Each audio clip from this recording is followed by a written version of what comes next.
Владеачкото мнозинство обезбеди 62 пратеника, а опозицијата кворум за работа во парламентот. Сите пратеници дадоа поддршка на законите кои се дел од четвртиот сет мерки за облажување на последиците од COVID-19.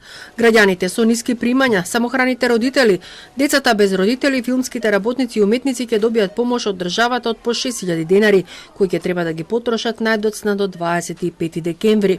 Откако законот ќе стапи на сила, потребно ќе биде да се утврди листата на корисници и даватели на македонски производи и услуги.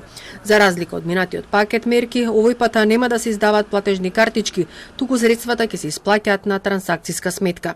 Основната цел на предложеното законско решение е на краток рок да се амортизира ударот врз економијата предизвикан од пандемијата на COVID-19 преку директна финансиска поддршка за граѓаните и стимулирање на домашната потрошувачка на производи и услуги. Ваква слична мерка преку концептот на издавање на домашна платежна картичка веќе беше имплементирана во периодот јуни-август 2020 година, како дел од третиот сет на мерки донесен од страна на владата во мај 2020 година и истата даде одлични резултати во насока на уплажување на падот на економската активност во третиот квартал од оваа година.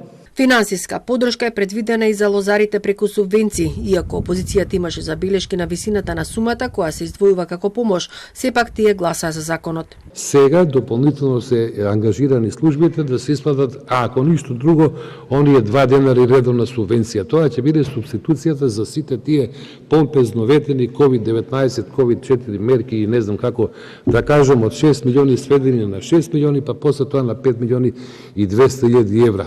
Сработа, ова е големо понижување за земјоделците, но како опозиција, повторно кажувам, во оваа прилика ние ќе го поддржиме овој закон затоа што подобро нешто отколку ништо.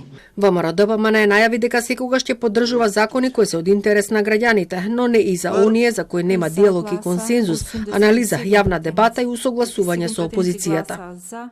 Против нема, воздржани нема.